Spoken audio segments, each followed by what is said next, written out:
Praise the lord. యేసునామ స్మరణ అనే ఉదయకాల కార్యక్రమానికి మీ అందరికీ ఆహ్వానమండి. ఈరోజు ఈ ఉదయకాలము దేవుడు మనతో చక్కటి వాగ్దానం ద్వారా మాట్లాడుతున్నాడు. నిర్గమకాండం 29వ అధ్యాయం 46వ వచనము. కావున నేను వారి మధ్య నివసించున్నట్లు ఐగుప్తు దేశములో నుండి వారిని వెలుపలికి రప్పించిన తమ దేవుడైన యెహోవాను నేనే అని వారు తెలుసుకుందరు. నేను వారి దేవుడనైన యెహోవాను. ఐగుప్తు దేశం నుండి దేవుడు రప్పించి మనతో కలిసి నివాసం చేయడానికి ఇష్టపడుతూ ఉంటున్నాడు. ఐగుప్తు దేశం అంటే అంచివేత కలిగిన స్థలం. ఐగుప్తు దేశం అంటే పాపభోగం. ఐగుప్తు దేశం అంటే భయంకరమైన జీవితం, తప్పుల జీవితం, పాపాలు చేస్తున్న జీవితం. అయితే దేవుడు అంటున్నాడు, ఐగుప్తు దేశం నుండి నేను నిన్ను నడిపించి నీతో కలిసి నివాసం చేయడానికి ఇష్టపడుతున్నాను. దేవుని సన్నిధి ఏమనుకుంటున్నాను? దేవుని సన్నిధి మనకు క్షేమాన్ని ఇస్తుంది. మనల్ని జీవ మార్గంలో నడిపించే దేవుని సన్నిధి. ప్రళయం రాకమునుపు కేవలం 2 మాత్రమే దేవుని సన్నిధిలో నడిచారు. ఆదామైతే దేవుని సన్నిధి నుండి బయటికి వచ్చేసాడు. కానీ హానోకు అలాగే నోవా దేవుని సన్నిధిలో నడిచారు. మనం చూసినట్లయితే వారు రక్షింపబడ్డారు, వారు సురక్షితంగా ఉన్నారు. ఇంకా హానోకు గురించి చెప్పాలంటే అసలు మరణం అనేది చూడకుండా దేవునితో నడుచుకుంటూ వెళ్ళాడు. ఈరోజు నీతో కూడా దేవుడు చెప్తున్నాడు, నీతో కలిసి నేను నివాసం చేస్తాను. అంచివేత స్థలంలో నువ్వు ఇప్పటి వరకు ఉన్నావు. ఆ పాప భోగాలను ఇప్పటి వరకు నువ్వు ప్రేమిస్తూ జీవిస్తూ ఉంటున్నావు. కానీ నేను నీతో ఉంటాను.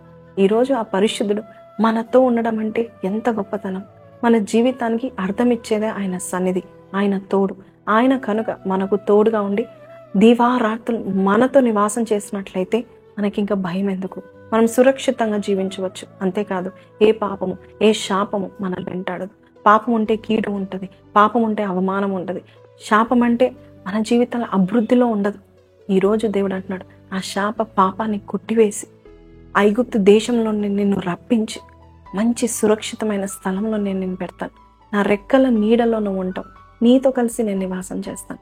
దేవుని సన్నిధిని ప్రేమించే వారికి తెలుస్తుంది ఆయన మనకు తోడుగా ఉంటే ఎలా ఉంటుందని. ఈరోజు ఆయన సన్నిధిని నువ్వు ప్రేమిస్తావు, నువ్వు చాలా సురక్షితంగా ఉంటావు. అంత మాత్రమే కాదు, నీకు దేవుడు అన్ని విధాల సుఖాలు, అన్ని విధాల సంతోషాలు, అంతేకాదు నీ జీవితంలో ఏ లోటు లేకుండా ఆయన యెహోవా ఈరేగా ఉండి పోషకుడుగా ఉండి నిన్ను నడిపిస్తాడు. ఈరోజు ఈ మాటలు వింటున్న నీవు ధైర్యంగా ఉండండి. నీ ఒంటరిగా లేవు, నీతో పాటు దేవుడు ఉన్నాడు. ఇప్పటి వరకు ఉన్న అంచివేత కలిగిన స్థలమును ఆ పాప భోగాలు అనుభవిస్తూ ఆ శాపాన్ని కొని తెచ్చుకున్న నిన్ను దేవుడు ఆశీర్వాదపు కారకుడుగా దేవుడు చేయబోతున్నాడు. ఆశీర్వాదం ఎలా ఉంటుందో ఆయన సన్నిధే చూపిస్తుంది. కాబట్టి ఈరోజు అట్టి సన్నిధిని మనం ఆవరిద్దామా? వాగ్దానం ఇచ్చిన దేవుణ్ణి మనం స్తుతిస్తూ ఈ వాగ్దానాన్ని స్వీకరిద్దాం. కళ్ళు మూసుకుందాము. పరిశుద్ధుడ మహోన్నతుడు తండ్రి, ఈరోజు మాతో చెప్తున్నాం, నీతో పాటు నివాసం చేస్తాను. ఒక్కరోజు కూడా నేను వదిలిపెట్టి ఉండను. నిన్ను నేను తోడుకొని వచ్చాను. ఐగుప్తు దేశం నుండి అంచివేత కలిగిన స్థలము నుండి నేను తీసుకొని వచ్చాను. ఆ బానిసత్వం నుంచి తీసుకొని వచ్చాను. ఆ చీకటి నుండి తీసుకొని వచ్చాను. ఆ పాపం ఆ శాపము నిన్ను ఏలకుండా నిన్ను బయటికి రప్పించాను. ఈరోజు నా సన్నిధికి నూరా, నేను నీతో కలిసి జీవిస్తాను. నేను నీతో కలిసి నివాసం చేయడానికి ఇష్టపడుతున్నాను. నీవు నా సన్నిధిలో ఉన్నట్లయితే నువ్వు వర్ధిల్తావు అని చెప్పిన దేవా, ఈరోజు మేము నమ్ముచున్నాము నాయనా. అయ్యా, భయంకరమైన పాపం ఆ చీకటి అయ్యా తని ఆ పాప భోగము నుండి మమ్మల్ని విడిపించడం మాత్రమే కాదు, ఆ బానిసత్వం ఆ అంచివేత కలిగిన ఆ స్థలము నుండి మమ్మల్ని బయటికి రప్పించి నీ రెక్కల నీడలు మమ్మల్ని ఉంచుతున్నందుకు నీకు వందనాలు నాయనా. మేము ఫలిస్తాము నాయన, నీలో ఉంటే మేము ఫలిస్తాము నాయన. అట్టి కృపను ఈరోజు ఈ వైఎన్ఎస్ కార్యక్రమం వింటున్న ప్రతి బిడ్డకి దయచేస్తామని యేసు పరిశుద్ధ నామములో అడిగి వేడుకొంచున్నాము తండ్రి, ఆమేన్.